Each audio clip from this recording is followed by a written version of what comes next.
Bedtime Biographies, Winston Churchill. It is January 1965.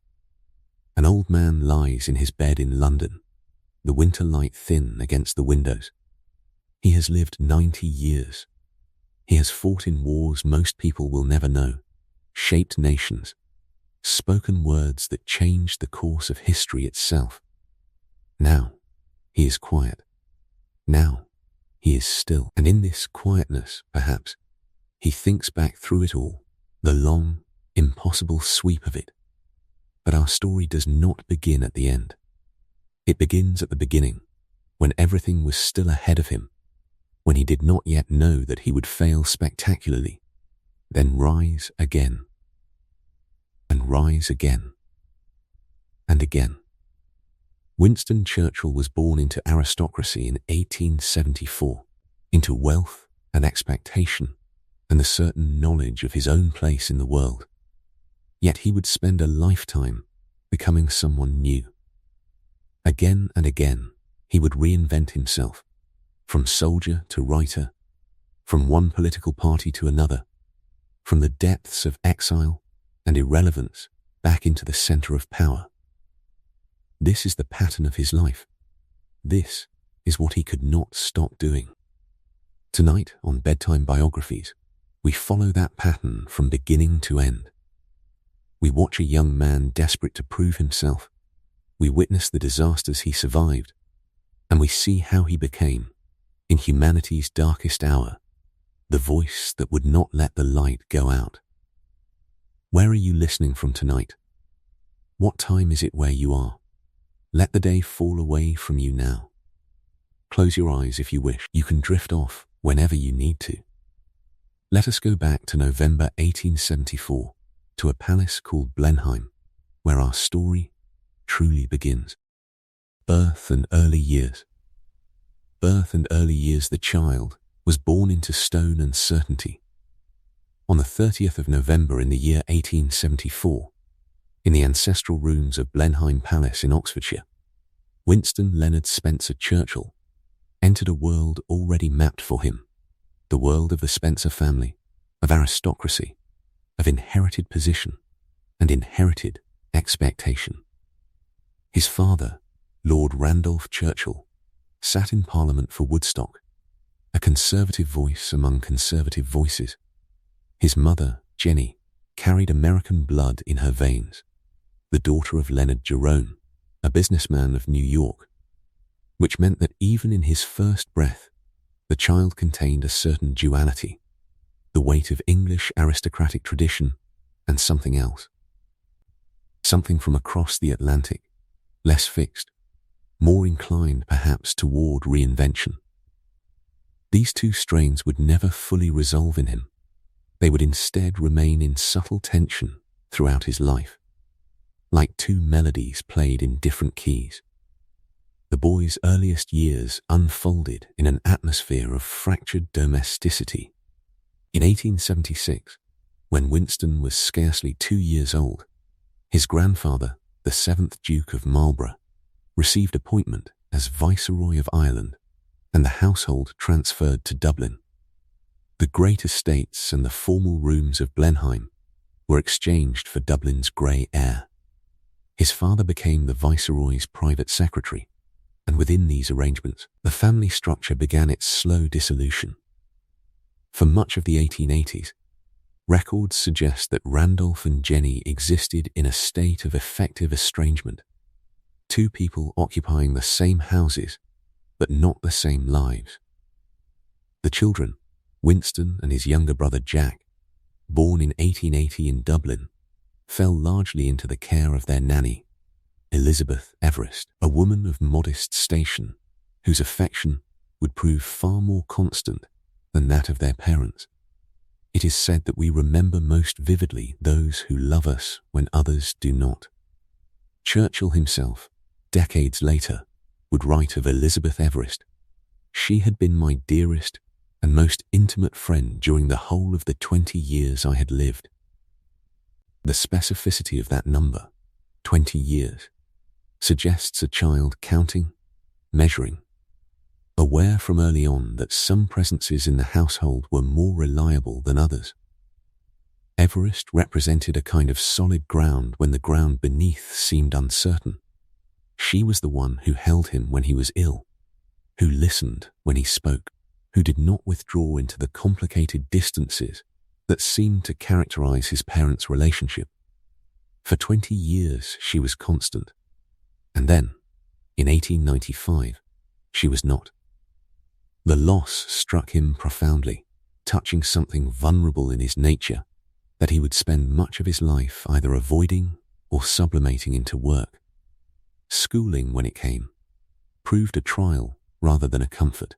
At the age of 7, Winston was dispatched to St. George's School in Ascot, Berkshire, a place where small boys learn to be Englishmen.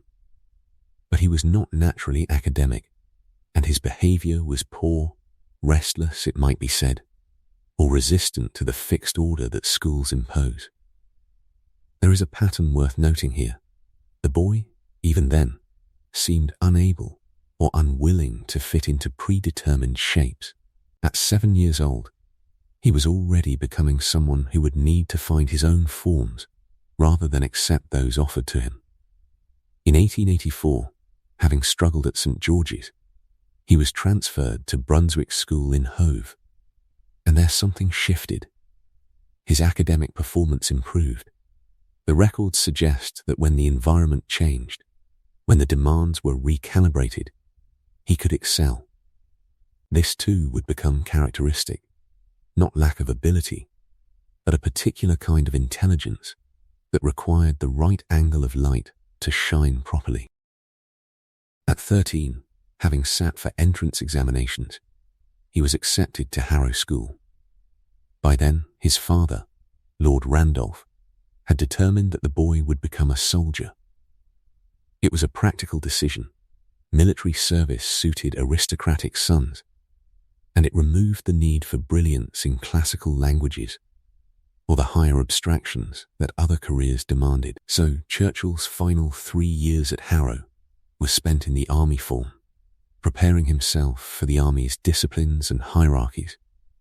But even here, the path was not smooth. The Royal Military College at Sandhurst, the gateway to a commission, rejected him twice before accepting him on the 3rd attempt. The cadet finally entered Sandhurst in September 1893, assigned to the cavalry, where a man on horseback required less scholarly attainment than a man at a desk.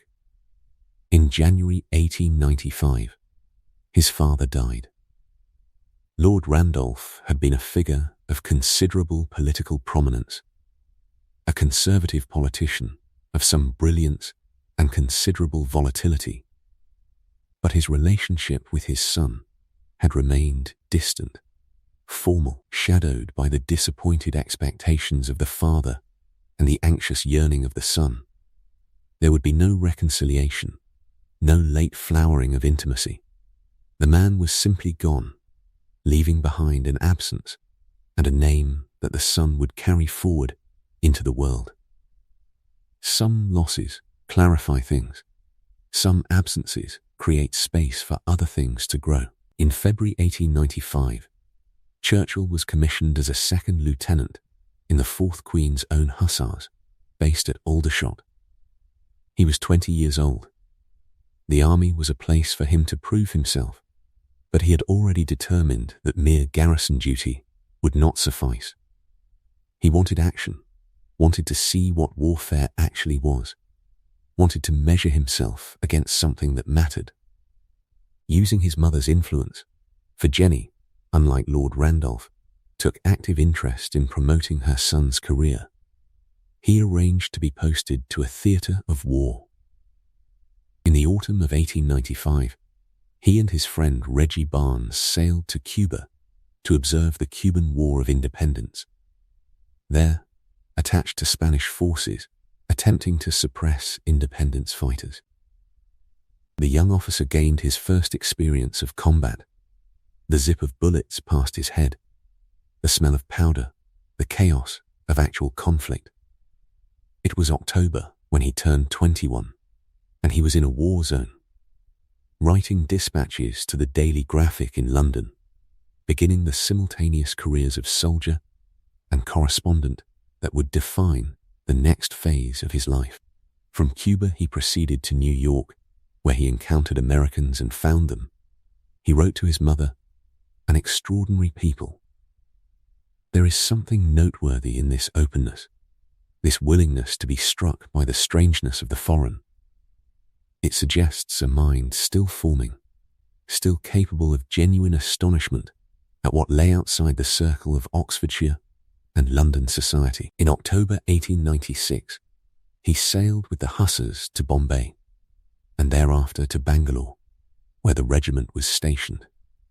India held him for 19 months, months of garrison life, interrupted by expeditions to Hyderabad and the northwest frontier. These were not the most eventful years of his life, but they were among the most generative. In Bangalore, far from London, separated from the social circles in which he had been raised, Churchill undertook what he called a self-education. His mother, keeping her connection to her son alive through correspondence, sent him books: Plato, Edward Gibbon, Charles Darwin, Thomas Babington Macaulay. The annual register arrived too, that dry compendium of political facts and legislative histories. In the heat of the Indian cantonment, the young officer read deeply and widely, educating himself for a world he had not yet entered, but meant to. And as he read, his mind began to move, to turn over questions that had not troubled him at Harrow. In 1898, in a letter from India, he declared his religious agnosticism in terms that suggest considerable thought. "I do not accept the Christian or any other form of religious belief." He had been christened in the Church of England, it is true, but in these years he underwent what the records describe as a virulently anti-Christian phase. In another letter, he called religion a delicious narcotic and expressed a Protestant preference over Catholicism, because Protestantism seemed to him a step nearer reason. Here was a young man testing boundaries, rejecting received doctrines, searching for intellectual coherence. His political views were equally restless, equally unsettled. He declared himself a liberal in all but name, though he could never accept the Liberal Party's position on Irish Home Rule. Instead, he allied himself with the Tory democracy wing of the Conservative Party, that faction which mixed reformist and conservative impulses into something that did not sit comfortably with the party's establishment. Upon a visit home, he delivered his first speech for the party's Primrose League at Claverton Down, a young man beginning to find his public voice. Yet even in this earliest political expression, there is a kind of searching quality, a mind not yet settled into a fixed position. He supported secular, non-denominational education. He opposed women's suffrage. He held positions that did not align neatly into any established party philosophy. What characterized him was not ideology, but rather a kind of restless independence, a refusal to be simply absorbed into existing categories. The young officer also discovered his profession during these Indian years. In 1897, Churchill volunteered to join Bindon Blood's Malakand Field Force in its campaign against Mohmand rebels in the Swat Valley. Blood accepted him on condition that he serve as a journalist rather than as a combatant, the beginning of Churchill's writing career, though writing itself had already begun in the letters to his mother, and in a mind constantly occupied with language. Returning to Bangalore in October 1897, he wrote his first book, The Story of the Malakand Field Force, which received positive reviews. He then wrote Savrola, a work of romance fiction, set in an imaginary kingdom. But it was the writing that mattered, and would continue to matter. One of his biographers would later characterize writing as Churchill's whole habit, particularly in those periods when he was removed from office, when political power eluded him. And already, even now, in these early years, the pattern became visible. Writing was not merely a craft, not merely a means of earning money or establishing reputation. It was something deeper.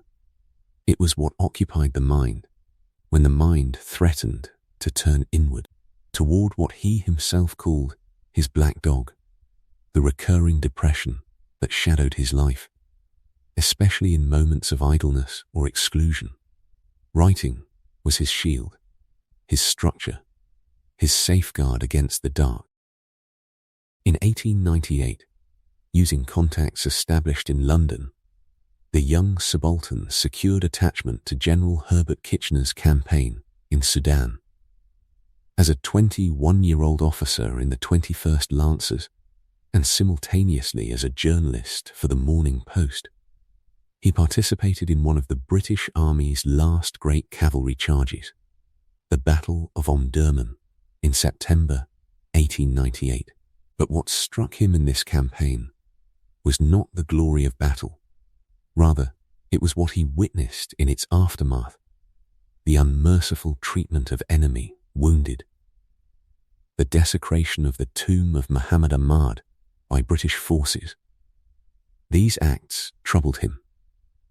They troubled him enough that he determined to leave the army, leaving behind a career that had opened itself to him, because he could not reconcile himself to the moral dimensions of what military service required. He returned to England in October 1898 and began writing The River War, his account of the Sudan campaign, which was published in 1899. Here again, we see a pattern, the young man observing, questioning, moving according to an internal compass that did not always align with the expectations of his service or his class. On the 2nd of December 1898, he embarked again for India to settle his military affairs and complete his resignation. He had spent time in India playing polo, the only ball sport, records note, in which he was ever interested, but now he was determined to leave the army behind. On the 20th of March 1899, he sailed from Bombay. He was 24 years old. The travels, the adventures, the military commissions, and the journalism had been a kind of proving ground. Now something else called to him. He was determined, as the record states, to launch a career in politics. Chapter 1. In January 1919, Lloyd George moved Churchill to the position of Secretary of State for War and Air, a demanding role that placed him at the center of Britain's military demobilization and the reshaping of the post-war world. The responsibility was immense. Millions of soldiers required discharge from the armed forces, and Churchill had to manage this transition while simultaneously addressing the spread of Bolshevism in Russia and determining Britain's military posture in a transformed Europe. It was a role that demanded both administrative acumen and strategic vision, and Churchill threw himself into the work with characteristic intensity. His tenure as Secretary of State for War was marked by a deep concern about the threat posed by Soviet Russia. Churchill harbored a visceral distrust of Bolshevism and what it represented, viewing it not merely as a political ideology, but as an existential danger to the established order of European civilization. He advocated for military intervention to support anti-Bolshevik forces, though his position found limited enthusiasm among colleagues fatigued by war and eager to reduce military expenditure. The public, too, had little appetite for continued sacrifice. Churchill found himself increasingly isolated in his conviction that the Soviet threat warranted sustained military commitment, a conviction that would mark his thinking for years to come. Yet even as he pushed for these interventions, practical constraints and political opposition limited what could be achieved. The demobilization of the British armed forces proceeded throughout 1919, and into 1920, a complex logistical undertaking that Churchill oversaw with meticulous attention.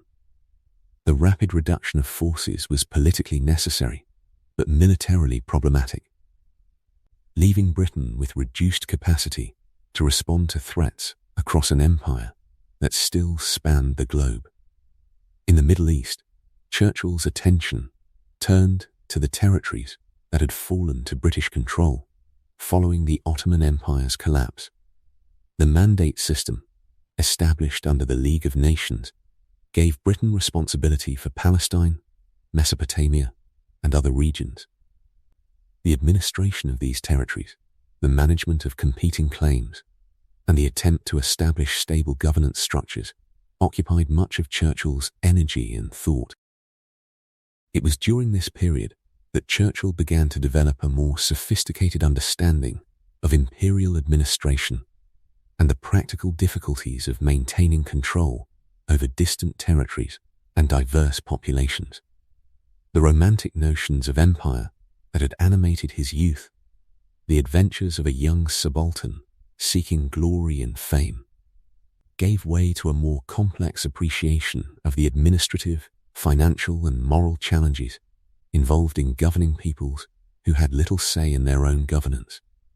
The costs of maintaining imperial commitments were becoming apparent, and Churchill, while remaining fundamentally committed to the preservation of British power and influence, began to wrestle with questions of how to do so sustainably. In Palestine, Churchill found himself navigating between competing aspirations and commitments. The Balfour Declaration of 1917 had expressed British support for a Jewish national home in Palestine, yet there existed as well the rights and aspirations of the Arab populations already residing there. Churchill sought to chart a course that would honor the commitment to Zionism, while not entirely displacing or excluding the Arab population. His approach reflected an attempt at balance, though it satisfied neither those who wanted Palestine entirely for a Jewish state, nor those who opposed any Jewish settlement. These were profound questions without easy answers, and Churchill's handling of them revealed both the constraints within which imperial policy operated and the genuine dilemmas posed by conflicting legitimate claims and aspirations. Mesopotamia, which would later become Iraq, presented different challenges. The region required significant military and financial resources to administer, and there were questions about whether the return on that investment justified the expense. Churchill became convinced that the use of air power might reduce the need for ground forces and thus lower costs while maintaining control. This represented an early recognition that aerial bombardment and surveillance might serve imperial purposes more economically than traditional military occupation. It was a pragmatic insight, though one that would have troubling implications for the people subjected to such enforcement of order. Throughout his tenure, Churchill also concerned himself with the structure and modernization of the armed forces. He advocated for the development of new military technologies and doctrines. The experience of the First World War had revealed much about the nature of modern warfare, and Churchill was attentive to lessons that might be drawn. His support for aviation, his interest in mechanical innovation, and his conviction that technological superiority could compensate for numerical disadvantage were all themes that would persist throughout his career. The political landscape in which Churchill operated during this period was shifting beneath him. The coalition government formed during the war was beginning to fracture. Lloyd George's position, once seemingly unassailable, was gradually weakening. Conservatives grew restive at their subordinate position within the coalition and began to question the wisdom of continued partnership with the Liberals. Churchill, though a conservative by ancestry and long association, had been a Liberal for 2 decades before the war and had been one of Lloyd George's closest collaborators. His continued prominence in Lloyd George's government made him suspect to many conservatives, particularly those who had never forgiven him for his earlier defection to the Liberal Party. The memory of that crossing the floor in 1904 was long, and some Conservative MPs viewed Churchill with lasting scepticism. In April 1921, Lloyd George moved Churchill once more, appointing him Secretary of State for the colonies. This position, too, demanded careful navigation of complex imperial interests and the growing tide of nationalist movements in various parts of the empire. India was stirring with nationalist sentiment. Ireland, after years of conflict, had been partitioned. With the Irish Free State established and Northern Ireland remaining within the United Kingdom, a settlement that satisfied few entirely. Egypt was restive. The Middle Eastern territories required ongoing attention and resources. Churchill took to his new role with his customary energy, but the underlying tensions within the coalition government and within the Conservative Party were becoming increasingly difficult to contain. By 1922, the coalition government was approaching its end. The Conservatives, now the dominant partners in the alliance, increasingly felt that they no longer needed the Liberals or their leader. A meeting of Conservative MPs in October 1922 decided to withdraw from the coalition and fight the next election as an independent party. Churchill, attending this meeting as a Conservative, found himself in a peculiar position. His loyalty to Lloyd George was strong, yet the party to which he nominally belonged had voted to end the government. He attempted to defend Lloyd George and the coalition, but to no avail. The decision was made, and Lloyd George's ministry came to an end. In the general election that followed, Churchill lost his seat at Dundee, a constituency he had represented for 14 years. For the first time since 1900, he was no longer a member of Parliament. The loss was a stunning reversal for a man who had held high office continuously since 1906. Churchill was only 47 years old, and his political career, which had seemed so promising and so firmly established, suddenly appeared to be in jeopardy. He had enemies among the Conservatives who had never forgiven his defection to the Liberals, and he had become estranged from Lloyd George's faction of Liberals. Neither major party seemed to have room for him. It was a moment of uncertainty and darkness, the kind of reversal that might have broken a man of less resilience. Yet Churchill had known setbacks before. He had learned early in life that circumstances could change rapidly, that fortunes could be reversed, that what seemed permanent could prove temporary. He had reserves of determination and self-belief that would sustain him through this period of political exile. The young man who had embarked from India with dreams of a political career, who had fought in distant wars and won fame as a journalist and writer, who had served as a minister and wielded power, now found himself cast aside by the political system he had served. Yet his story was far from over. The pattern established in his early years of observation, of question, of movement according to internal conviction, would continue to shape what lay ahead. Soldier and Writer. Chapter 2.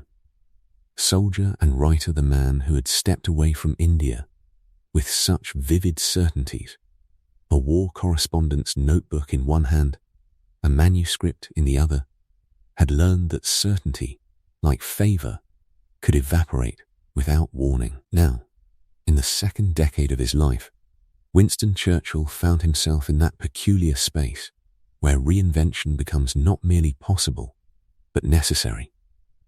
The pattern had begun to establish itself, quieter than the great events that would fill the newspapers, a movement inward, a reassessment, the slow work of reconstituting oneself from the fragments of what had been lost. It was in these years, moving through office and out of it again, that Churchill began to understand something fundamental about his own nature. The young man who had charged at Boer positions and filed urgent dispatches from foreign wars possessed, it seemed, an almost infinite capacity to begin again. But this faculty, he was discovering, came at a cost. Each reinvention required a kind of forgetting, or perhaps a deliberate setting aside of what had worked before, in order to attend to what the present moment demanded. In March of 1911, he had introduced the second reading of the Coal Mines Bill, a measure that, when implemented, imposed stricter safety standards upon the mines themselves. The work was unglamorous, technical in its nature, the sort of legislative scaffolding that attracts little public notice. Yet it represented something, an attempt to improve the material conditions of men whose labor was both essential and dangerous. He formulated also the Shops Bill, intended to better the working conditions of shop workers across the nation. This too faced opposition from shop owners who resented what they perceived as interference, and it passed, when it passed at all, only in a much weakened form. The resistance to reform was as constant as the reform impulse itself. That same April, Lloyd George had introduced the National Insurance Act of 1911, the first of its kind, legislation designed to provide health and unemployment insurance to those who had none. Churchill had been instrumental in its drafting, and it represented in many ways the apotheosis of the social reform movement that had animated the Liberal government in these years. The work of administration, of translating conviction into law, occupied his mind and his energies. It was work that seemed to have weight and purpose. But there were personal matters too that punctuated these official duties. In May, Clementine gave birth to their second child, a son whom they named Randolph, after Winston's father.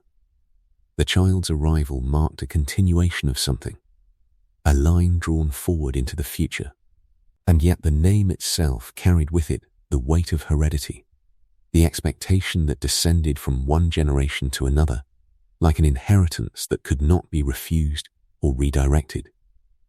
These were years of domestic establishment alongside the rigors of political life. Yet the domestic and the political were never truly separate in Churchill's existence.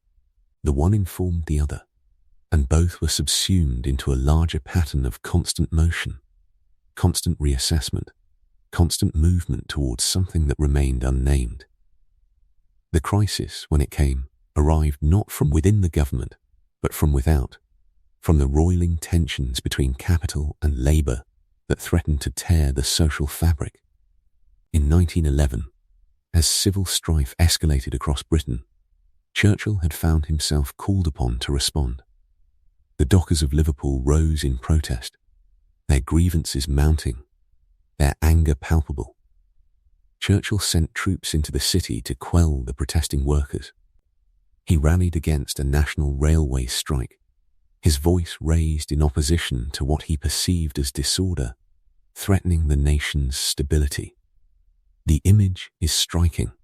A young minister, recently arrived at power, deploying military force to suppress the demands of working men.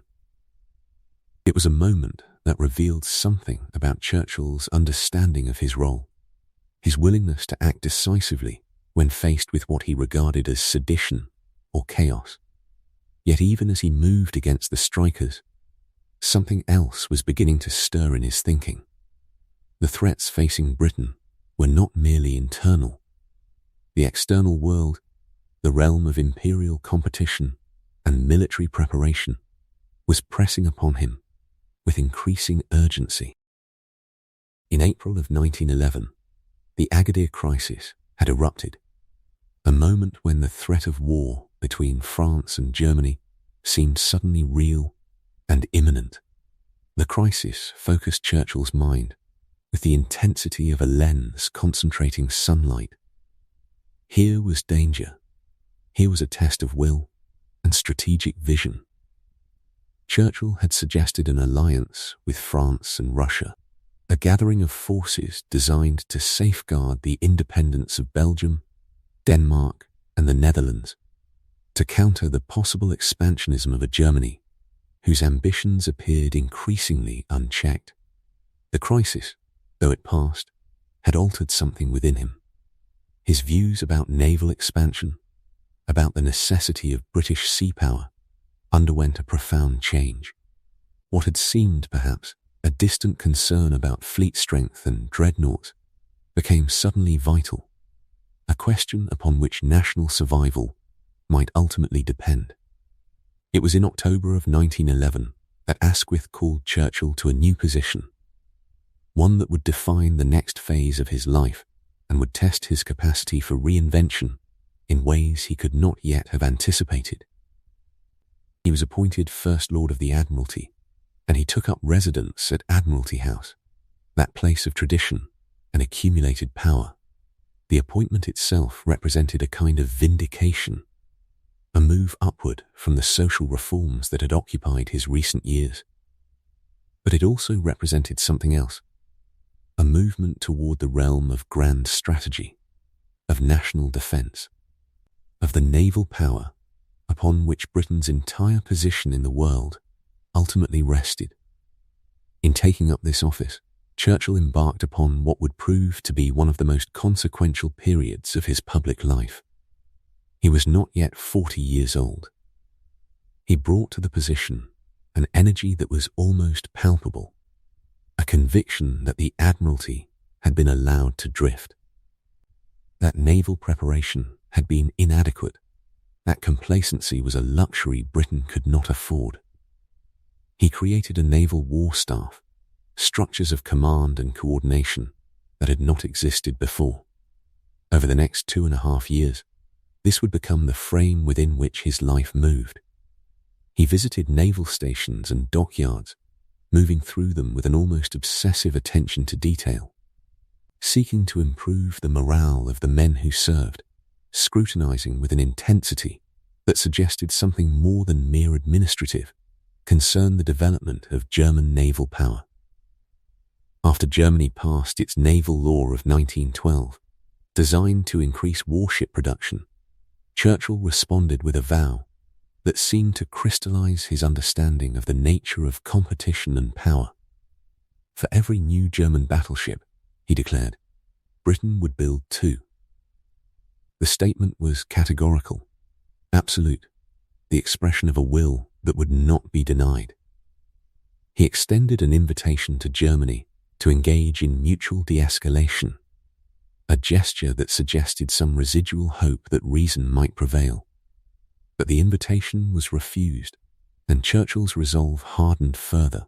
These were years of constant advocacy, of pushing for resources, for attention, for recognition of what he believed to be vital necessities. He pushed for higher pay and greater recreational facilities for naval staff, as though the well-being of the men who served mattered to him on a personal level, as though he understood that morale and wages were inseparable from performance. He pushed for more submarines, for a renewed focus on the Royal Naval Air Service, encouraging them to experiment with how aircraft might be deployed for military purposes. He coined the term seaplane and ordered 100 of them to be constructed. The imagination was practical, but also visionary. He saw, dimly perhaps, but with increasing clarity, how future wars might be fought, what new technologies might mean for naval warfare. Some of his own party resisted. Among the Liberals, there were those who objected strenuously to his level of naval expenditure, who saw in it an excess, a deviation from the principles of retrenchment and reform that had animated the liberal movement. Churchill responded with a kind of ultimatum. In December of 1913, he threatened to resign if his proposal for 4 new battleships in 1914. 15 was rejected. It was a gambit, a risk. a moment in which he was willing to stake his position on a matter of principle. The threat worked, or at least the proposal passed. He had demonstrated, once again, his capacity to act decisively, to refuse compromise when he believed that compromise would be a betrayal of what was necessary. In June of 1914, Churchill convinced the House of Commons to authorize the government's purchase of a 51% share in the profits of the Anglo-Persian Oil Company. It was a transaction with profound strategic implications, though the full weight of those implications might not have been apparent to everyone. What Churchill understood, with his characteristic clarity about such matters, was that the future of naval power rested upon access to oil, that coal-burning battleships belonged to an era that was passing away, that the navy of the future would require an entirely new form of fuel, and the security of supply chains stretching across continents and oceans. The transaction represented not merely an economic arrangement, but a kind of vision of the future, the understanding that power, increasingly, would depend upon resources that lay outside Britain's own shores, that the empire itself would have to be secured through a kind of constant vigilance about access and supply. Yet even as Churchill moved through these questions of naval preparation and imperial defence, he found himself drawn into the most contentious domestic political question of the age, the question of Ireland and Home Rule. In 1912, Asquith's government had introduced the Home Rule Bill, a measure designed to grant Ireland a form of self-governance, though within the framework of continued union with Britain. The question convulsed the nation. The Ulster Unionists, the Protestant communities of the North, viewed Home Rule as the first step toward complete separation, toward a rupture of the bonds that had held the three kingdoms together since 1707. Churchill took a position that was, in its way, characteristically forceful and characteristically vulnerable to misunderstanding.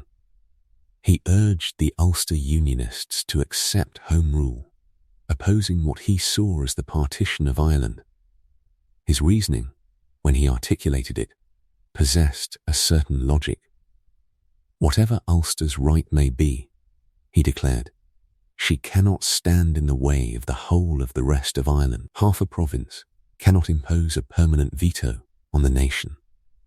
Half a province cannot obstruct forever the reconciliation between the British and Irish democracies.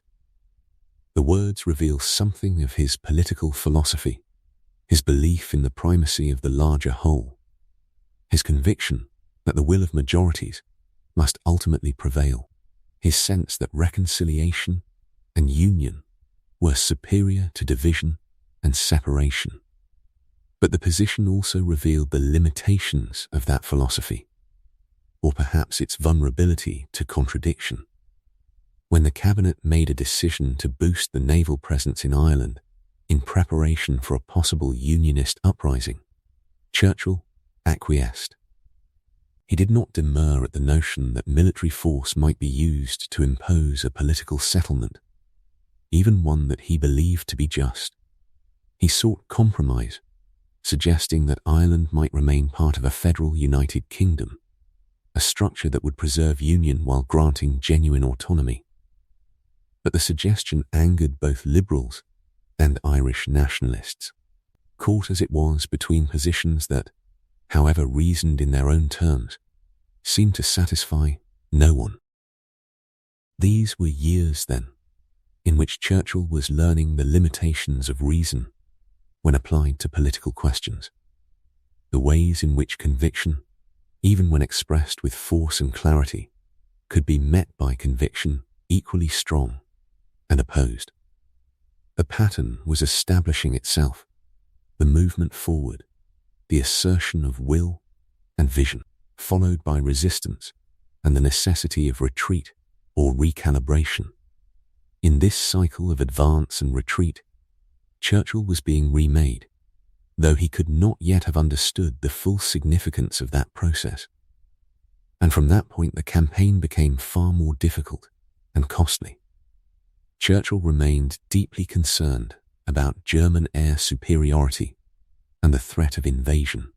In July 1940, he ordered the destruction of the French fleet at Mers el-Kabir to prevent it falling into German hands, an action that caused considerable loss of life and for which he faced criticism. Yet he maintained it was a necessary measure to keep the French ships from Nazi control. The Battle of Britain unfolded through the summer and autumn of 1940, and Churchill proved instrumental in sustaining British morale through a campaign of relentless rhetoric and strategic resolve. He visited bombed areas, toured RAF stations, and maintained constant communication with his military advisors. The RAF's victory in the air battle, coupled with Hitler's decision to postpone invasion plans, represented a crucial turning point. Churchill had gambled that Britain could endure alone, and that calculation, though perilous, had held. He wrote later of the profound satisfaction he felt in this period, a sense that, despite the odds arrayed against them, British resistance remained unbroken.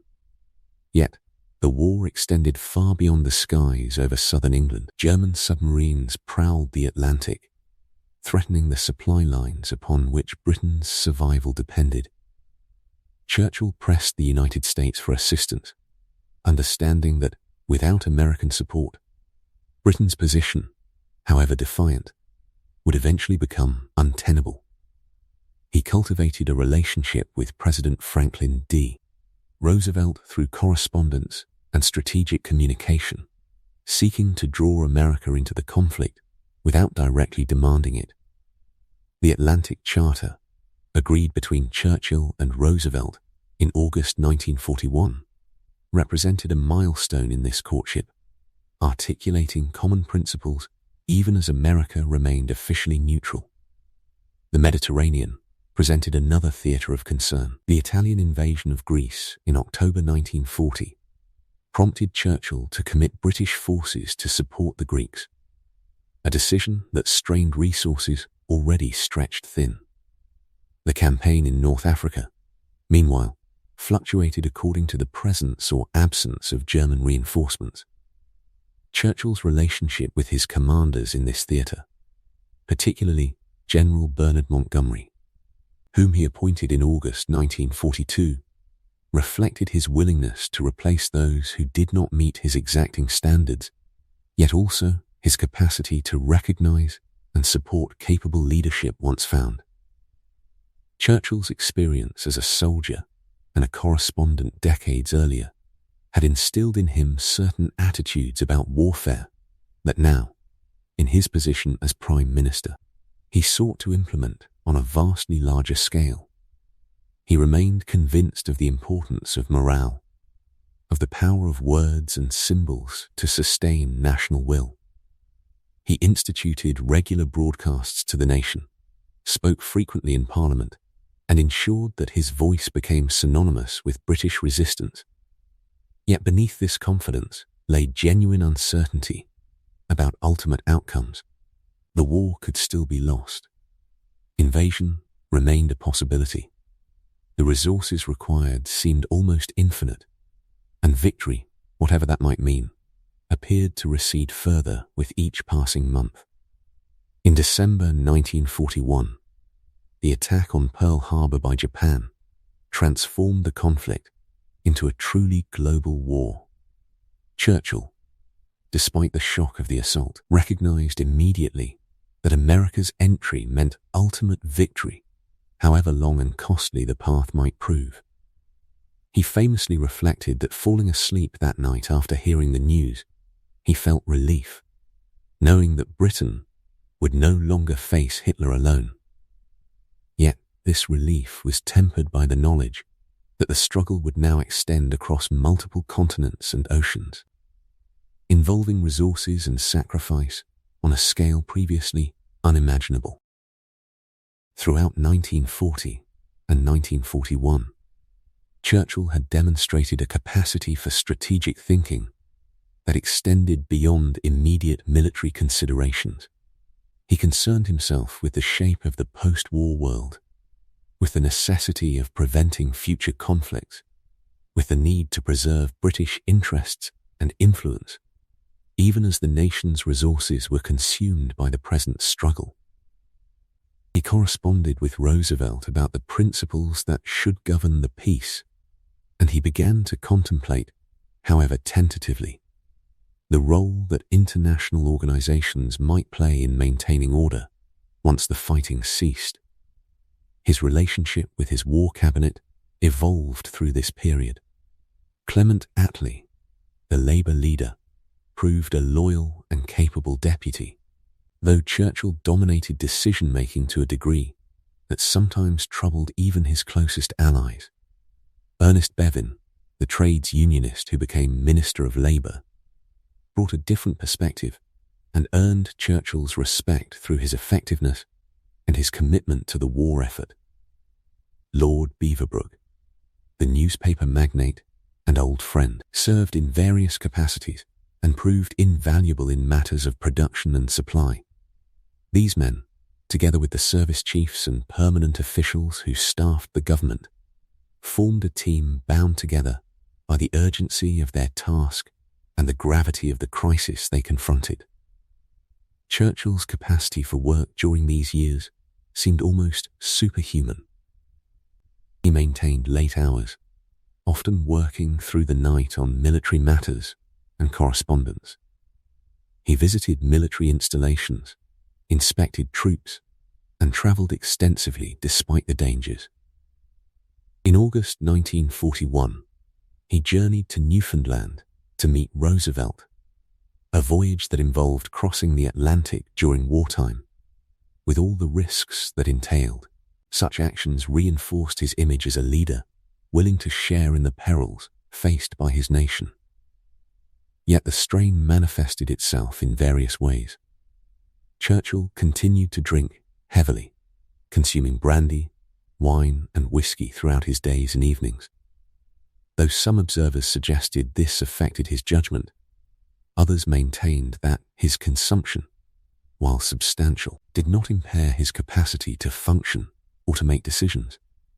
He suffered periodic bouts of illness, including pneumonia in late 1941, which confined him for a period and caused concern among his doctors and colleagues about his stamina.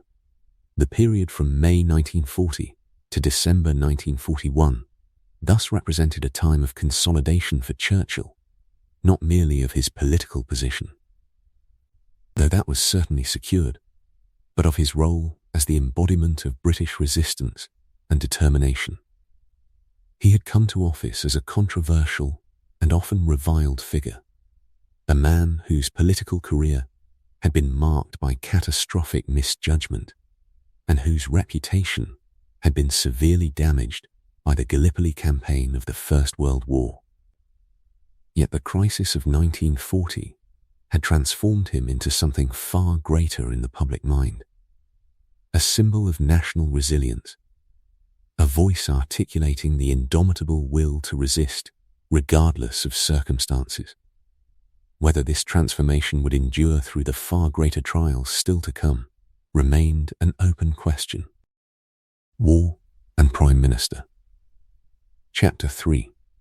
War and Prime Minister. First half. The pneumonia that seized him in late 1941 came as a peculiar visitation to a man who had remade himself so thoroughly in so short a time. In little more than a year, from his arrival at Downing Street in May 1940, as a figure of deep parliamentary suspicion, to this moment of national indispensability, Churchill had undergone a metamorphosis so complete that few who remembered his earlier defeats seemed to trust their own memories.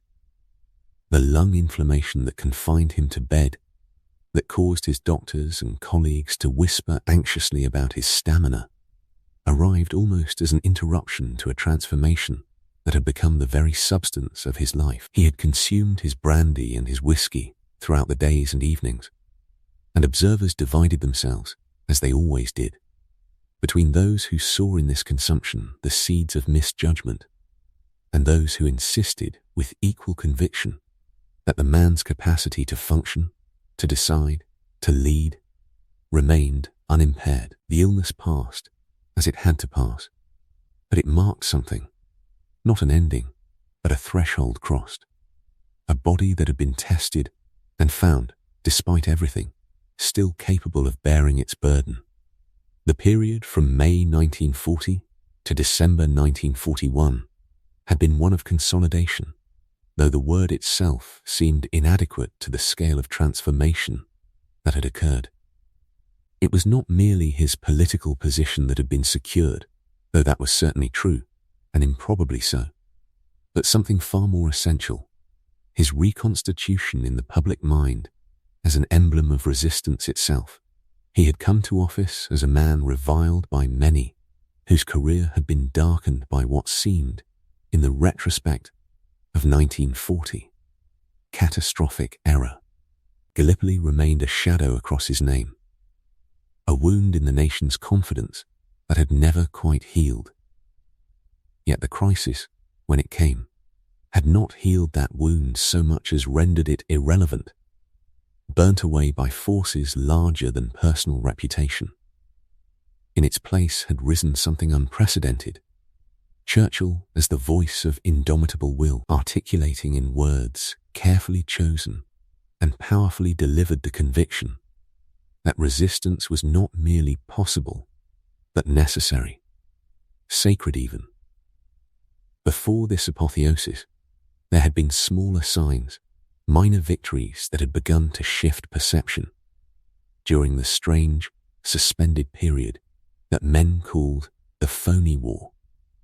Churchill had been ebullient on 13 December 1939, following the Battle of the River Plate, welcoming home the crews of the ships involved and congratulating them with evident warmth on a brilliant sea fight.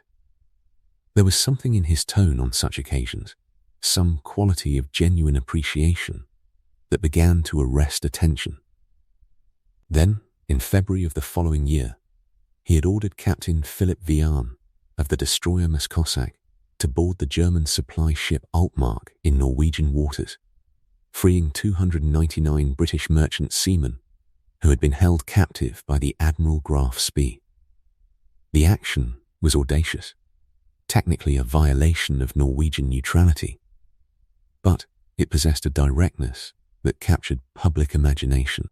These episodes, combined with his speeches, for even then he was beginning to speak in the cadences that would come to define his public voice, had begun, almost imperceptibly, to enhance his reputation. Yet even as his standing rose, he remained concerned about threats that others seemed slow to perceive. German naval activity in the Baltic preoccupied him. He had wished to send a naval force northward to contest German movements there, but his thoughts had shifted or been redirected by circumstance and advice toward a different strategy, Operation Wilfred, a plan to mine Norwegian waters and thereby to strangle the iron ore shipments flowing from Scandinavia to Germany's war machine. The operation was delayed by disagreements and bureaucratic resistance. It did not commence until 8 April 1940. Even then, the timing was cruel. The very day after the mines were laid, German forces invaded Norway, and the whole careful calculation dissolved into chaos. What followed was perhaps the most significant parliamentary debate in living memory, held from 7 to 9 May 1940 as the Commons examined the government's conduct of the war. The Norway campaign had been a disaster, a demonstration of British incompetence that could not be hidden or explained away. Churchill found himself placed in an excruciating position. He was called upon to wind up the debate, to defend a government that had just suffered a humiliating military failure. Yet he possessed no desire to damage his own standing in the process. He was caught, suspended between loyalty and self-preservation, between the claims of cabinet solidarity and the temptation to distance himself from failure. The vote that followed, though technically won by the government, revealed the hollowness of parliamentary confidence. The majority was drastically reduced, and the air filled with calls for a national government, a broadening of leadership to include voices from outside the conservative establishment. Even as the debate proceeded, the world had shifted beneath them.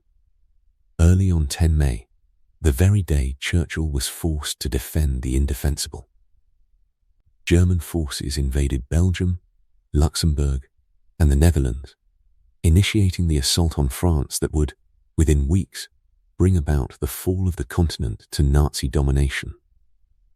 The speed of the German advance was almost incomprehensible.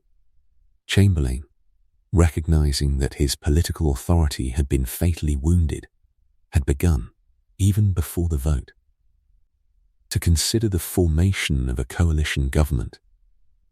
But coalition required agreement, and agreement required the participation of the Labour Party. The Labour leadership, however, had made their position clear. They would not serve under Chamberlain. They would accept, they said, another Conservative leader. There were only two serious candidates for such a role. The choice between them was, in its own way, peculiar. Lord Halifax, the Foreign Secretary, was in many respects the more obvious successor. He possessed an aristocratic bearing, a reputation for judgment, a network of relationships that extended into every corner of British power. But Halifax possessed one fatal impediment. He sat in the House of Lords. He could not, under the constitutional arrangements of the time, effectively govern from the upper chamber. He understood this, and he was honest enough to say so. When Chamberlain advised the king to send for Churchill, Halifax did not resist. It was, perhaps, the most consequential act of his political life, not what he did, but what he refrained from doing. Churchill's own memory of the moment burned with an intensity that never quite faded. Later, he would write of the profound sense of relief that had overwhelmed him, a sensation that his entire life, with all its wanderings and false starts and catastrophic reversals, had been a preparation for this hour and for this trial. There was something almost mystical in the formulation, as if he believed that his long political exile, his falling away, and his gradual rehabilitation had been necessary, redemptive even. The man who had been cast out was now being called upon to save the nation. It was a narrative too perfect to be entirely accidental, though whether this was the work of Providence or merely the construction of a mind seeking coherence in chaos, no one could say with certainty. The war cabinet he constructed reflected both pragmatism and the need for balance. Chamberlain became Lord President of the Council, a position of honour that stripped him of executive power. Clement Attlee, the Labour leader whose quiet competence had gone largely unnoticed until this moment, became Lord Privy Seal and would, within the course of the war, become Deputy Prime Minister. Halifax remained as Foreign Secretary, a choice that required delicacy and statecraft, but which was essential to binding together the fractured political establishment. Arthur Greenwood, another Labour voice, took a position as minister without portfolio. In practice, these 5 men were augmented by others. The service chiefs attended most meetings, and other ministers participated as circumstances required. The cabinet expanded and contracted as the war demanded, its shape never fixed, always adaptive. It was the creation of his own role as Minister of Defence that signalled something new, however. By assuming this position himself, Churchill moved beyond the traditional relationship between Prime Minister and military establishment. He became not merely the civilian authority to whom the armed forces answered, but something more intimate, more interventionist. He was, in this arrangement, the most powerful wartime prime minister in British history, not merely directing strategy but capable of implementing it, of ensuring that his vision of how the war should be fought was translated into action. Some saw this as necessary during total war. Others viewed it with unease, recognizing in such concentration of authority the potential for overreach and error. Yet in May 1940, overreach seemed less dangerous than paralysis. Churchill drew into government figures from beyond the ordinary circles of power. Lord Beaverbrook, his old friend and newspaper magnate, took on tasks that demanded energy and unconventional methods. Frederick Lindemann, a man of scientific training and outsider sensibility, became his scientific advisor, transforming the government's relationship with technical expertise. These were men of force and unconventional thinking, precisely what Churchill believed the moment required. In those early days and weeks, Churchill remained unpopular with many of his fellow conservatives. The shadow of his past mistakes had not vanished entirely. The Labour Party, too, viewed him with reservations, though they had swallowed their doubts in the face of national emergency. Chamberlain retained the leadership of the Conservative Party until October, and the succession of Churchill to that role, when it came, was almost anticlimactic, a formality recognizing a transformation that had already taken place in the public mind and in the facts on the ground.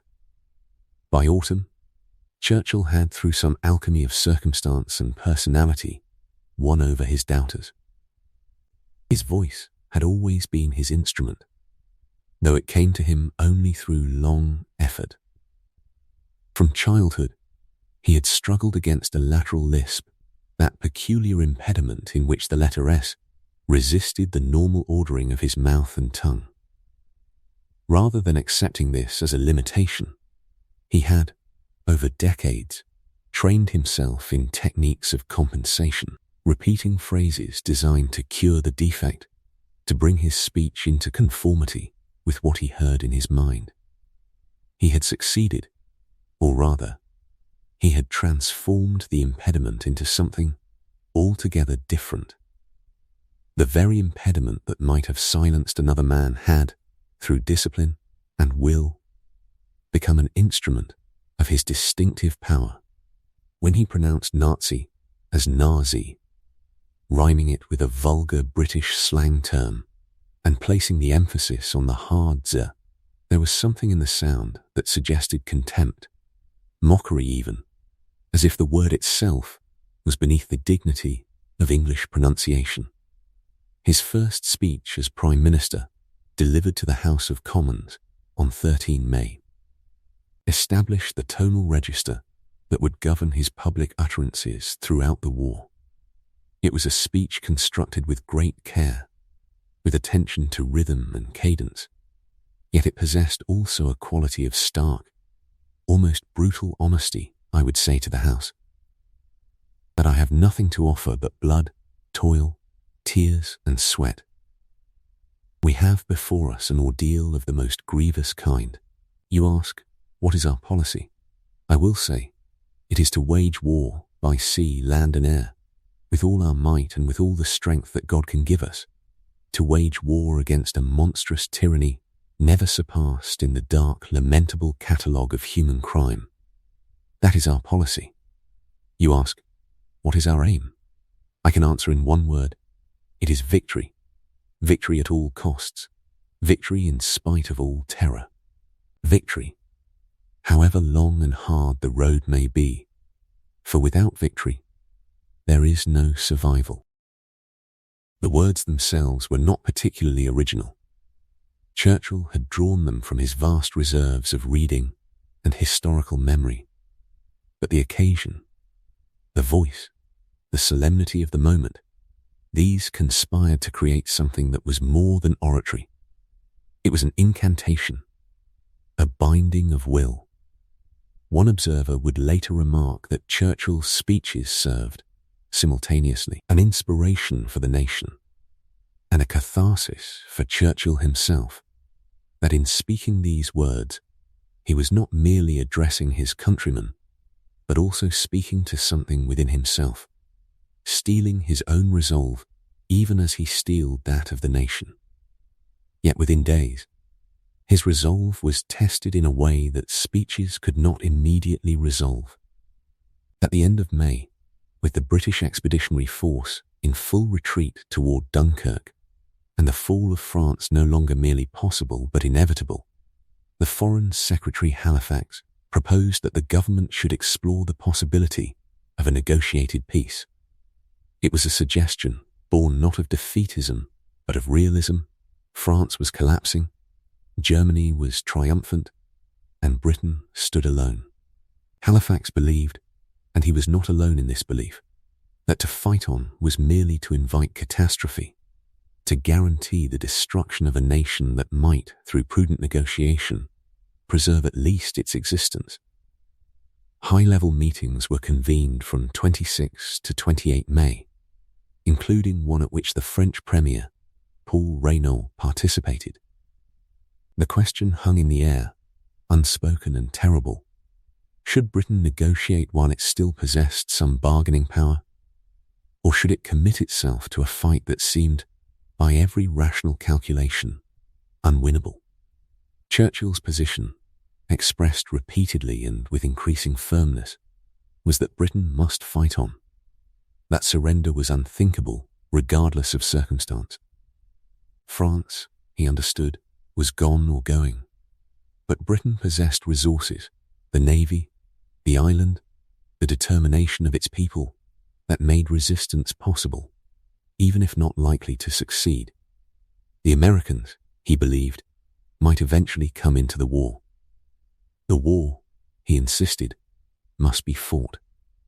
His political position, however, was precarious. He possessed the support of Attlee and Greenwood, the Labour representatives in the cabinet, but he knew with certainty that he could not survive as Prime Minister if both Chamberlain and Halifax, the two figures who represented conservative continuity and establishment respect, turned against him.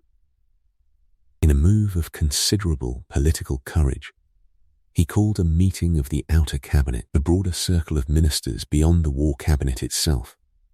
To these men, he made his case for resistance. Their response was decisive. They stood with him. Chamberlain, when informed of this show of support, capitulated. Halifax, recognizing that he had been outmaneuvered, acquiesced.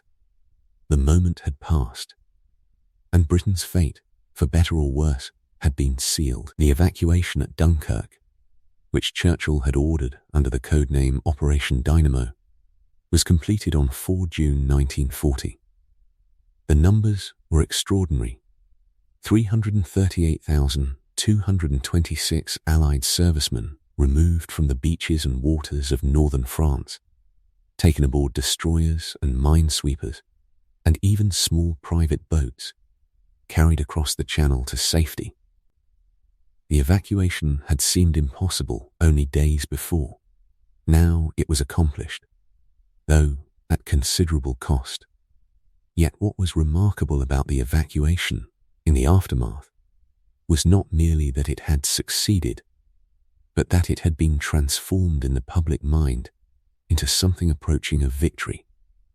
The press, the politicians, and eventually the public itself had seized upon the escape as a kind of miracle, a deliverance. Churchill himself, in his speech to the Commons that very afternoon, a speech delivered as the evacuation was being completed, had captured this sentiment, speaking of a miracle of deliverance. But he had been careful to leaven this optimism with grim realism. The speech, which would come to be known by the phrase that dominated its conclusion, turned towards something more defiant, more determined. We shall go on to the end. We shall fight in France. We shall fight on the seas and oceans. We shall fight with growing confidence and growing strength in the air. We shall defend our island, whatever the cost may be. We shall fight on the beaches. We shall fight on the landing grounds. We shall fight in the fields and in the streets. We shall fight in the hills. We shall never surrender.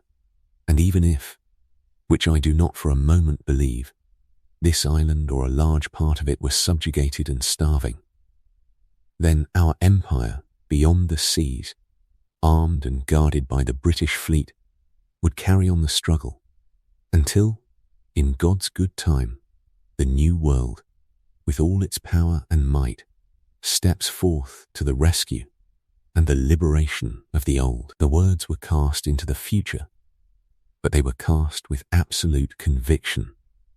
There was no hedging, no allowance for the possibility of defeat.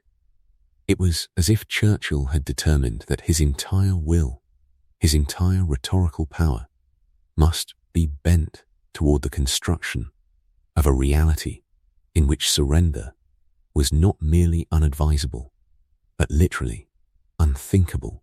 Whether such words could actually bend circumstance to his will remained to be seen, but the effort itself was extraordinary. The very next day, Germany initiated full rot, the final assault on France. On 10 June, Italy entered the war, declaring itself on Germany's side, sealing France's doom. The Wehrmacht occupied Paris on 14 June, and by 25 June, France had surrendered completely. In a matter of weeks, the entire continent of Europe, with the exception of Britain and the areas still ruled by neutral or still independent powers, lay under Nazi domination or Nazi influence. Britain now stood utterly alone. Faced with this reality, a reality so stark that it admitted of no comfortable interpretation, Churchill addressed the Commons once more on 18 June. The speech he delivered that day contained what would prove to be one of his most famous formulations, one that would resonate throughout the war and beyond. What General Weygand called the Battle of France is over. I expect that the Battle of Britain is about to begin. Hitler knows that he will have to break us in this island or lose the war. Let us therefore brace ourselves to our duty and so bear ourselves that if the British Commonwealth and Empire lasts for 1,000 years, men will still say, this was their finest hour. The phrase itself, their finest hour, embodied a kind of alchemy, transforming potential defeat into potential glory, suggesting that even if Britain were ultimately vanquished, the manner of its resistance would redeem the outcome. It was, in a very real sense, a refusal to accept the ordinary logic of military calculation. It was an insistence that some things, honor, dignity, the refusal to submit to tyranny, transcended the mere question of victory and defeat.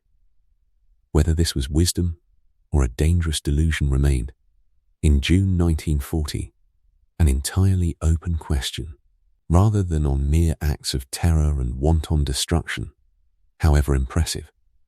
This memo reflected Churchill's growing unease with the scale and character of the bombing campaign.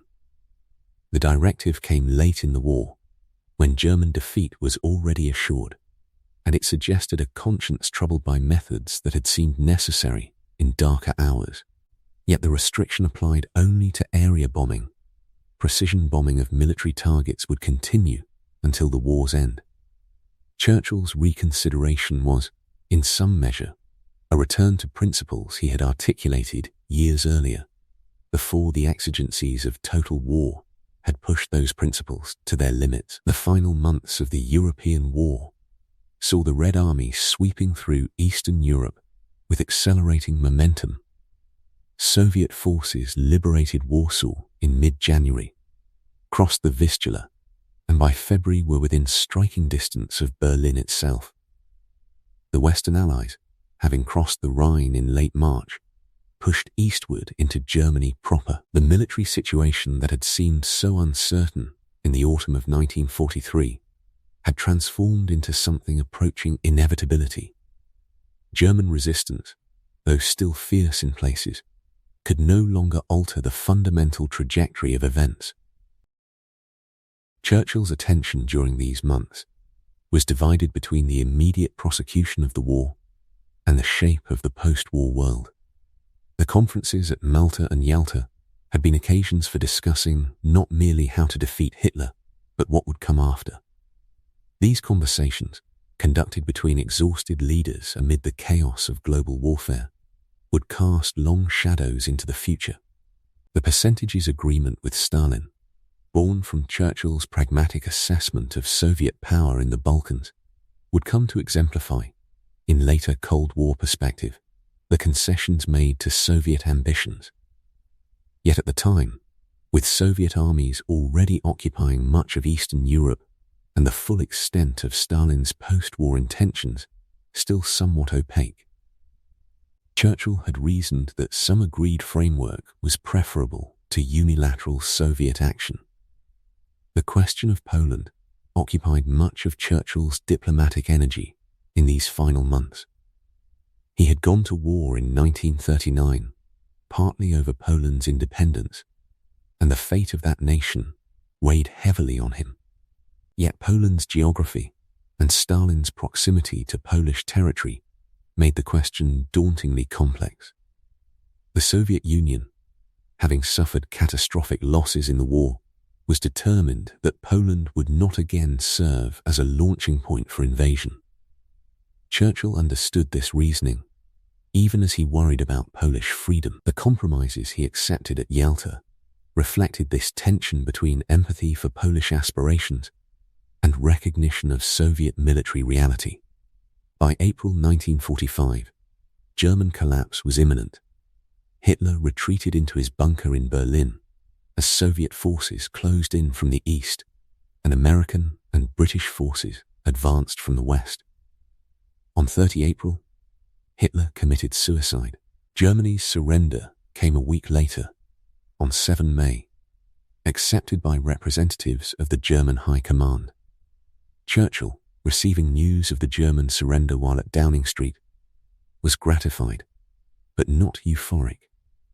He had lived through the uncertainties of 5 years of warfare, and while victory in Europe was complete, the war against Japan continued. The Japanese had shown no indication of surrendering, and American estimates suggested that an invasion of the Japanese home islands might cost hundreds of thousands of Allied lives. Churchill's response to German surrender was characterized by solemnity rather than exultation. He appeared on the balcony of the Ministry of Health building in Whitehall on 8 May, which came to be known as Victory in Europe Day. Vast crowds had gathered in the streets of London, and Churchill's presence, though brief, seemed to give focus to the nation's sense of deliverance. Yet his demeanor suggested a man aware that the greatest trial had passed, but that significant trials remained. The euphoria of crowds in the streets contrasted with the wariness visible in his own bearing. The aftermath of German surrender brought immediate questions about occupation, reparations, and the governance of a defeated enemy. Churchill had maintained interest in these questions throughout the war's final year. The Morgenthau Plan, which he and Roosevelt had seemed to endorse at Quebec, had proposed not merely the disarmament of Germany, but its deindustrialization. Churchill's initial acceptance of this idea and his subsequent rejection of it after Eden's persuasion illustrated the difficulty of maintaining consistent policy in the fluid circumstances of wartime diplomacy. The plan struck him, upon reflection, as likely to perpetuate suffering and resentment rather than establish a lasting peace. The question of the Soviet Union's role in the victory and its claims upon the post-war settlement occupied much of Churchill's remaining energy as Prime Minister. Stalin had extracted a price for Soviet participation in the war against Japan, securing territorial concessions and influence over Eastern Europe. These arrangements, made at Yalta and earlier conferences, would become the subject of fierce controversy in later years. Critics would argue that Churchill and Roosevelt had been naive or insufficiently vigilant in their dealings with Stalin. Defenders would contend that the military situation had left them with few alternatives, and that the Soviet leader's demands had been restrained, given his military position and the losses the Soviet Union had endured. In May 1945, Churchill's tenure as wartime Prime Minister entered a new phase. The coalition government, which had held together through the long struggle against Nazi Germany, faced the question of whether it could survive into peacetime. Labour ministers, particularly Attlee and Bevin, had gained in stature during the war years. Their reputations as effective administrators and serious statesmen had grown. Churchill, exhausted by 5 years of total war, contemplated the shape of post-war politics with uncertainty. The election that would decide the matter was yet to come, but the winds seemed to be shifting in ways he did not fully comprehend. Cold War and Legacy. Chapter 4. Cold War and Legacy. The maps that hung in the war rooms would soon be taken down. In May of 1945, as the roar of celebration faded from the streets and the bunting remained suspended in the London air, like the memory of something already passing, Churchill stood at a threshold he had not anticipated with any pleasure. The coalition that had held him aloft through the tempest of total war was dissolving. The exhaustion he carried was not merely physical, though the doctors noted his decline, the tremors in his hands, the deepening lines around his eyes that no amount of sleep would erase. It was the weariness of a man who had reinvented himself so many times that the very act of reinvention had become the substance of his being. And now, in the sudden peace, he found himself uncertain which Churchill would remain when the dust of conflict settled. Across the years of war, he had remade himself repeatedly. The young subaltern had become the politician. The politician had become the pariah. The pariah had become the savior. Each transformation had required an absolute commitment, a shedding of one skin for another, leaving behind the traces of doubt that such ceaseless revision might suggest. Yet in these months following Germany's surrender, as he contemplated the shape of peacetime politics, something unfamiliar crept into his consciousness. Not regret, perhaps, but a recognition that the machinery of reconstruction might not respond to the same will that had forged victory from the anvil of war. The public, it seemed, had other ideas about what Churchill was for now. The Labour ministers who shared his government had grown in stature during the conflict in ways Churchill had not fully measured. Attlee, so often dismissed as colourless, had proven himself a steady administrator, a man whom the machinery of state trusted. Bevin, the former trade unionist, had become Foreign Secretary in all but name, commanding respect in rooms where ideology mattered less than competence. Their reputations, Jenkins would later note, had been forged not in the thunder of rhetoric, but in the patient labour of governance, in committees and memoranda, in decisions made without flourish. They represented something the exhausted nation was beginning to crave, the promise that the energy spent on winning the war might be redirected toward rebuilding the peace. The Beveridge Report, published in November 1942, had captivated the public imagination with its architecture of welfare and reform. Its 5 giant evils, want, disease, ignorance, squalor, idleness, spoke to a population that had endured years of rationing, blackouts, separation, and loss. The report itself was not radical. It was, in essence, a blueprint for tidying up the disorder of the old system, making it more efficient, more rational, more fair.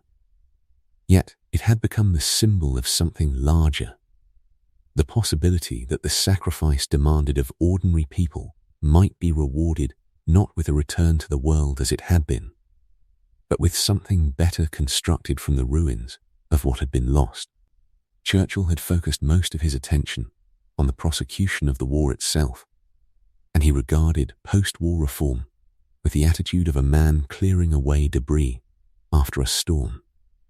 His radio broadcast on 26 March 1944, obliged to devote considerable time to the question of social reform, had been received with a kind of chill. Harold Nicholson, listening with the ears of someone attuned to the nation's mood, observed that Churchill had sounded across the wireless waves like a worn and petulant old man, weary perhaps, at the interruption of higher concerns, impatient with the questions of housing and employment and healthcare, when the very survival of civilization hung in the balance.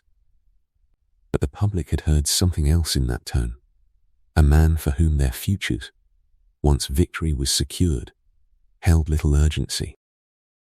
This gap between Churchill's priorities and the nation's desires would prove to be the chasm through which his political fate would fall. The election that came in July 1945, delayed by weeks while the votes of servicemen and servicewomen scattered across the globe were gathered and counted, would vindicate those who had sensed in that March broadcast the outlines of a fundamental misalignment. It was not that Churchill was unpopular. Indeed, personal affection for him ran deep in the electorate.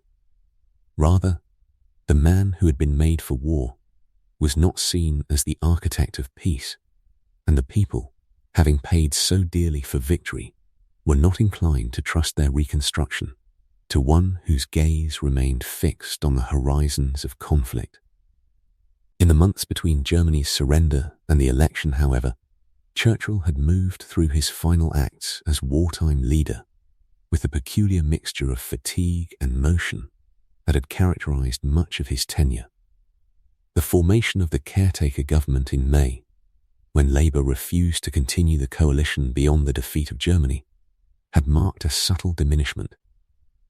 No longer the leader of a unified nation, he was now merely the head of a conservative administration, stripped of the moral authority that the coalition had granted him. The government formed on 28 May 1945 contained conservatives and a small handful of non-party figures, but the great consensus was broken. The Potsdam Conference, which opened on 17 July, found Churchill in a position both elevated and precarious. He arrived as the representative of Great Britain, accompanied by Eden and Attlee, to sit at table with Roosevelt's successor Truman, a man he scarcely knew and whose temperament was as yet unclear, and with Stalin, whose intentions grew more opaque with each passing month. Here, amid the ruins of Berlin, in the presence of victors and the ghosts of the vanquished, Churchill found his influence already waning, that he had to depart partway through the conference to await election results at home added a note of indignity to proceedings that were already, by Eden's later assessment, going poorly. Churchill's performance at Potsdam, Eden would remember, had been appalling.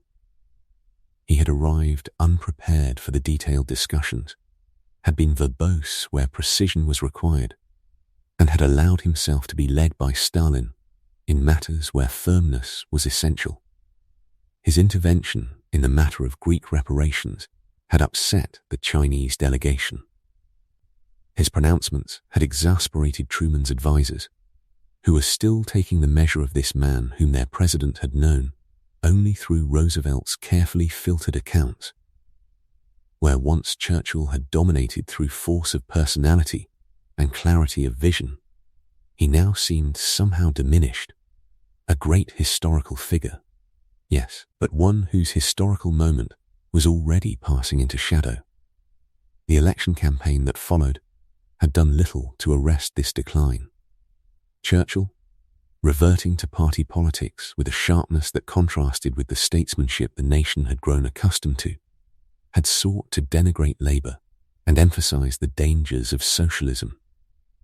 On 4 June, in a radio broadcast designed to rally conservative support, he had delivered a phrase that would reverberate far beyond the moment of its utterance. A Labour government, he warned, would require some form of Gestapo to enforce its socialist agenda. The words had been meant as a sharp rhetorical thrust, a dramatization of the difference between freedom and compulsion. Instead, they had recoiled upon him like a physical blow. Clement Attlee's reply, broadcast the following day, had been more devastating for its quietness than any thundering denunciation could have been. The voice we heard last night was that of Mr. Churchill, Attlee had said, but the mind was that of Lord Beaverbrook. In those few words, the Deputy Prime Minister had accomplished what no amount of socialist argument could have done.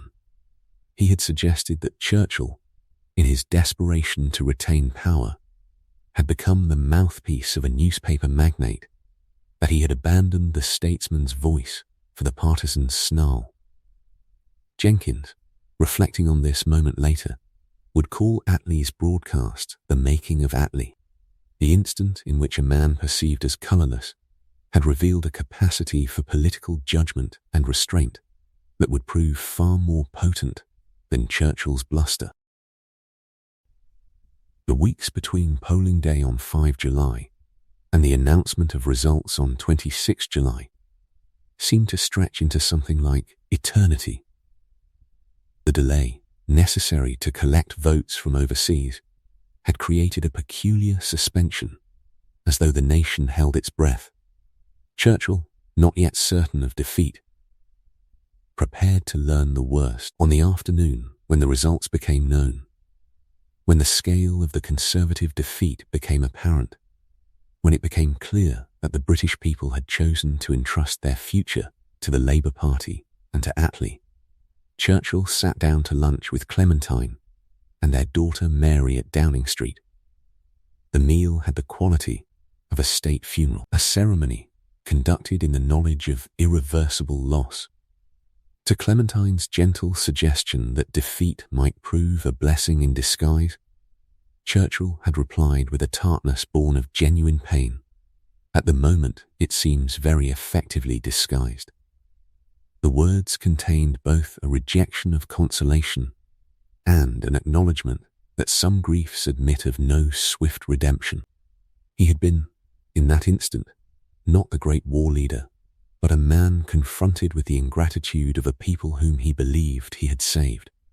Yet when Lord Moran, his physician, offered his own commiseration along similar lines, Churchill had corrected him with a dignity that suggested some deeper wisdom. "I wouldn't call it that," he had said. "They have had a very hard time." In those few words lay the whole architecture of a conscience that could accept defeat as the price of a people's right to choose their own course. He resigned as Prime Minister and watched as Attlee formed the first majority Labour government in British history. The office that had defined him for 5 years was yielded to another. The authority that had radiated from him in the war rooms and at the great conferences was extinguished, and yet, as he turned away from the apparatus of power, Churchill moved towards something that would occupy him for the remainder of his life, the work of reinvention once more, the transformation of the man of action into the man of reflection, the wartime leader into the elder statesman, the living participant in history into its chronicler. Chapter 4. Cold War and Legacy in the autumn of 1942. As Churchill moved through the machinery of wartime decision-making, he found himself engaged in a conversation that would reshape the strategic thinking of the entire Western Alliance. Eisenhower and his aides approached him on the question that had begun to preoccupy military planners: where should the Western Allies strike first in Europe? The Americans, according to General Mark W. Clark, had come to an unsettling conclusion. A cross-channel operation in the near future was, in their assessment, utterly impossible. It was a judgment born of realistic appraisal, and it left open the question of an alternative. Churchill, characteristically, did not hesitate. He recommended that they slit the soft belly of the Mediterranean, a phrase that would enter the vocabulary of military history, and persuaded them that the invasion of Sicily and then mainland Italy should follow the defeat of the Afrika Korps. It was a vision that seemed to him logically sound, strategically elegant, and within the grasp of Allied capabilities. Clarke, reflecting on events after the war's conclusion, would still concede that Churchill's analysis had been correct, though he added with a soldier's seasoned pragmatism that when the Allies landed at Salerno, they found that Italy was, contrary to Churchill's confident metaphor, a tough, old gut. The invasion of Sicily began on 9 July and unfolded over more than a month before its completion on 17 August. Churchill, even in his satisfaction with this operation, harboured deepening reservations about Overlord, the great cross-channel invasion that the Americans, and increasingly his own military advisers, were insisting must become the true Second Front. His anxiety sprang from a source that was not sentimental, but professional.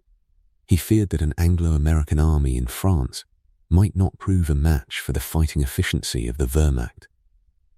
This was not defeatism, but rather the worry of a commander who had seen what German arms could accomplish. He preferred instead the peripheral operations that seemed to offer better odds, including a plan called Operation Jupiter, which contemplated an invasion of Norway and a strike into what he saw as the vulnerable underbelly of Nazi-controlled Europe. The invasion of Sicily, however, had consequences that rippled far beyond the island itself. Events there set in motion a chain of reaction that would transform Italy's role in the war. On 25 July, King Victor Emmanuel, recognizing that the collapse of fascism was approaching, summoned the courage to remove Mussolini from power and appointed Marshal Badoglio as Prime Minister in his stead. What followed was a rapid opening of negotiations between Badoglio and the Allies, negotiations that resulted in the Armistice of Cassabile on 3 September. Yet even as this diplomatic revolution unfolded, the Germans were not idle. In response to these developments, they activated Operation Axis and moved swiftly to take control of most of Italy, preventing it from becoming the clean break with the Axis that the Allies had hoped for. Despite his continued preference for Italy over Normandy as the Allies' principal route into the heart of the Third Reich, Churchill found himself deeply concerned as German resistance at Salerno proved far more formidable than anticipated. The initial landings succeeded in establishing a bridgehead, but the Allies found themselves unable to break through the stalemate that followed. In a moment of frustration that revealed both his gift for vivid language and his growing anxiety, he spoke caustically of what had occurred. Instead of hurling a wildcat onto the shore, the Allied force had become a stranded whale, marooned on an Italian beach, while German forces regrouped and pressed their advantages. The obstacle that loomed above all others was Monte Cassino, a mountain fortress that the Germans had transformed into a nearly impregnable defensive position. It was not until May 1944, after months of grinding and costly assault, that this position was finally overcome, and only then could the Allies advance on Rome, which fell to them on 4 June. The difficulties in Italy proved to be the catalyst for a significant shift in Churchill's thinking about strategy. When the Anzio stalemate developed after his return to England from North Africa, he underwent what might be described as a conversion of thought. He threw himself into the planning of Overlord with an intensity that surprised those who knew of his earlier skepticism. He established a series of meetings with Schaeff, Supreme Headquarters Allied Expeditionary Force, and the British Chiefs of Staff, meetings that were attended by Eisenhower himself or his Chief of Staff, General Walter Bedell Smith. Churchill was particularly taken by the Mulberry Harbours, those extraordinary artificial ports that would be constructed and towed across the Channel to provide the beachheads with the logistical support they would require. But beyond that, he was keen to make the most of Allied air power, which by 1944 had become overwhelming in its dominance. Yet Churchill never entirely lost his apprehension about the invasion. As D-Day approached, his mood fluctuated in ways that troubled those close to him. Jenkins observed that he faced the potential for victory with much less buoyancy than he had displayed 4 years earlier when he had defiantly confronted the prospect of defeat. Beneath all of these strategic calculations, however, there lay another current of thinking that would prove decisive in the political struggles ahead. The Beveridge Report, with its ambitious identification of 5 giant evils that post-war society must address, had been published in November 1942 and had assumed great importance amid popular acclaim throughout the nation. And yet Churchill, absorbed as he was in the prosecution of the war, found himself viewing post-war reform in terms of tidying up, as though it were a matter of administrative housekeeping rather than fundamental transformation. His attitude was made plain in a radio broadcast on 26 March 1944, when he was obliged to devote most of his remarks to the question of reform. His distinct lack of interest in the subject was evident to all who listened. Harold Nicholson, the observer of British politics, said that to many people Churchill came across the air as a worn and petulant old man, a judgment that stung and that suggested something deeper than mere wariness with domestic matters. It was not the words themselves so much as the tone that conveyed the message. Here was a man for whom the great work of war remained all-consuming, and for whom the promise of peace seemed to pale beside it. Yet it would be demand for reform, rooted in the hopes and exhaustion of the British people, that would decide the general election of 1945. Attlee, Bevin, and Labour's other coalition ministers, by contrast, were seen as working towards reform and earned the trust of the electorate in a way that Churchill, for all his wartime glory, could not. As the spring of 1944 turned towards summer, the countdown to the Normandy invasion began in earnest. Churchill was determined to be actively involved in the operation and hoped to cross the Channel on D-Day itself, 6 June 1944, or at the very least on D-Day +1. His desire to be present, to witness and participate in this great enterprise, caused unnecessary consternation at SHAEF headquarters. The security risks were substantial, and the practical difficulties were real. But the controversy persisted until he was effectively vetoed by the King himself, who made clear that the Prime Minister's presence on the beaches would be an unacceptable risk to the nation.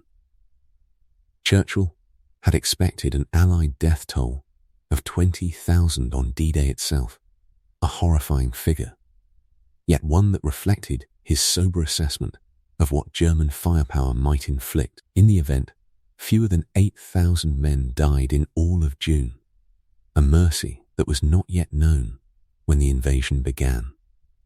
He made his first visit to the Normandy beachhead on 12 June, travelling across the Channel to visit Montgomery and see for himself the foothold that had been won. That evening, as he was returning to London, the first V-1 flying bombs were launched against the capital, a grim reminder that the war's conclusion, though now visible on the horizon, still held perils and surprises.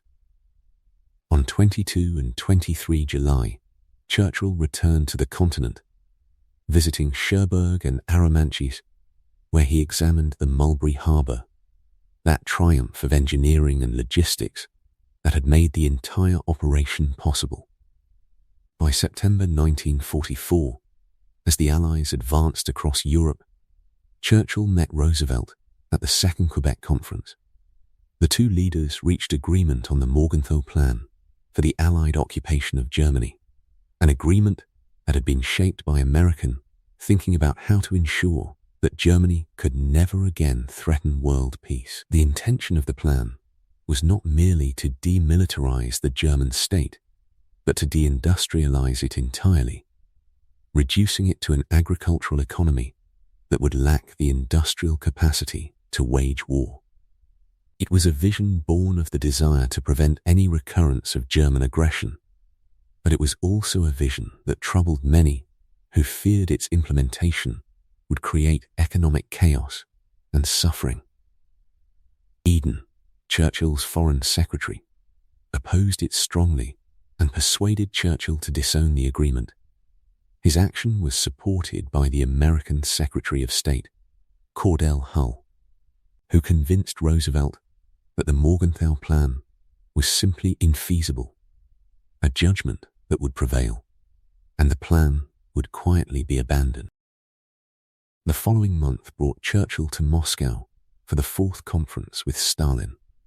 It was October 1944, and the Soviet armies were already in Romania and Bulgaria, having driven westward in the wake of the German retreat.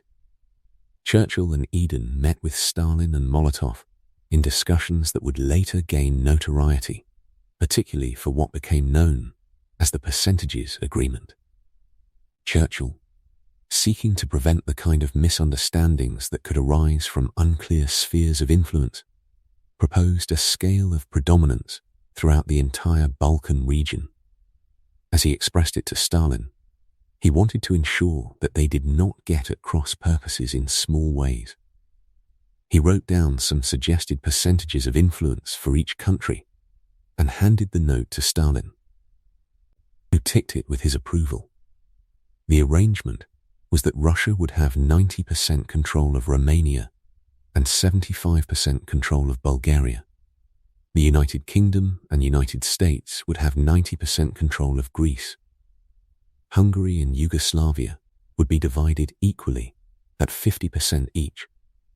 It was a calculation that attempted to impose rational order on the chaos of Eastern European politics, but it would haunt Churchill in later years, for it seemed to many to represent a cynical carving up of smaller nations between greater powers.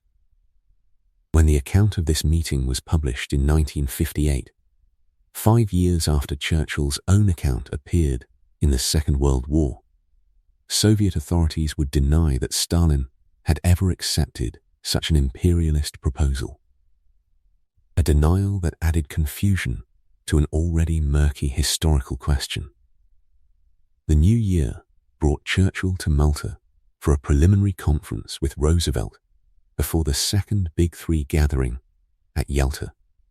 From 30 January to 2nd February 1945, the two leaders conferred, and then from 4 to 11 February, the full conference convened at Yalta in the Crimea. The implications of Yalta for the post-war world were massive. There were two predominant issues that occupied the conference: the question of setting up the United Nations organization, on which much progress was made, and which offered hope for a new international order, and the far more vexed question of Poland's post-war status and boundaries, which Churchill saw as a test case for the entire question of Eastern European independence and sovereignty. Churchill faced criticism at home for the agreements reached on Poland. When the matter was debated in the House of Commons at the end of the month, 27 Tory MPs voted against him, a public rebuke that stung. Yet, Jenkins, in his assessment, maintains that Churchill did as well as possible in circumstances that were extraordinarily difficult, not least because Roosevelt was seriously ill and could provide Churchill with no meaningful support, leaving him to negotiate with Stalin without the backing of American strength. Another outcome of Yalta, darker and more troubling, was the so-called Operation Keelhaul. The Western Allies agreed to the forcible repatriation of all Soviet citizens found in the Allied zones, including prisoners of war, back to the Soviet Union. The policy was later extended to all Eastern European refugees, many of whom were fiercely anti-communist and who feared what awaited them in Soviet hands. Keelhaul was implemented between August 1946 and May 1947, and it remains a deeply contested and morally troubling episode in the history of the war's conclusion. In the final months of the war, Churchill confronted a decision that would weigh upon his conscience for the remainder of his life.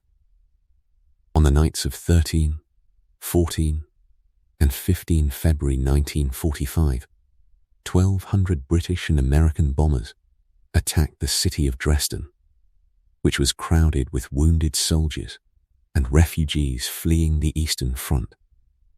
The attacks were part of an area bombing campaign that Churchill himself had initiated in January, with the stated intention of shortening the war and hastening German defeat. Churchill came to regret the bombing intensely, for initial reports suggested that an excessive number of civilian casualties had resulted close to the end of the war, when victory seemed all but assured. Though an independent commission in 2010 would confirm a death toll of about 24,000, the moral questions raised by the bombing would never be entirely settled in Churchill's mind. On 28 March, he decided to restrict area bombing and sent a memorandum to General Ismay for the Chiefs of Staff Committee that revealed the depth of his discomfort. The destruction of Dresden remains a serious query against the conduct of Allied bombing. I feel the need for more precise concentration upon military objectives, rather than on mere acts of terror and wanton destruction, however impressive. Historian Frederick Taylor has pointed out that the number of Soviets who died from German bombing was roughly equivalent to the number of Germans who died from Allied raids, a grim calculus that offers little moral comfort. Jenkins has asked whether Churchill was moved more by foreboding, a sense that history would judge them harshly, than by genuine regret, but he admits it is easy to criticize with the hindsight of victory. He adds that the area bombing campaign was no more reprehensible than President Truman's use of the second atomic bomb on Nagasaki. Yet Andrew Marr, quoting Max Hastings, suggests that Churchill's memo was a calculated political attempt to distance himself from the rising controversy surrounding the area offensive, a harsher reading that suggests preoccupation with his own reputation rather than authentic moral awakening. When Germany surrendered on 7 May 1945, the war in Europe reached its conclusion. The next day was declared Victory in Europe Day, and Churchill broadcast to the nation the momentous news that Germany had surrendered unconditionally. He appeared on the balcony at Buckingham Palace with the royal family, before a huge crowd of celebrating citizens, their faces lifted in joy and relief. From the palace, he went to Whitehall, where he addressed another vast crowd that had gathered to see him. God bless you all. This is your victory. In our long history, we have never seen a greater day than this. Everyone, man or woman, has done their best. It was perhaps the finest moment of his public life. Yet even then, he did not forget the claims of others. He asked Bevan, his Labour colleague, to come forward and share the applause, but Bevan, with a grace that spoke well of him, declined. "No, Winston, this is your day," he said, and proceeded to conduct the people in the singing of "For He's a Jolly Good Fellow." In the evening, Churchill made another broadcast in which he correctly asserted that the defeat of Japan would follow in the coming months, a recognition that the war, though victorious in Europe, remained unfinished. Later in that same month, France attempted to put down a nationalist uprising in Syria and Churchill found himself drawn into a new controversy that would embitter his relations with de Gaulle. On 31 May, Churchill gave de Gaulle an ultimatum to desist from the French military operations, but it was ignored. In what became known as the Levant crisis, British forces from Transjordan were mobilized to restore order. The French, outnumbered and outmaneuvered, had no option but to return to their bases.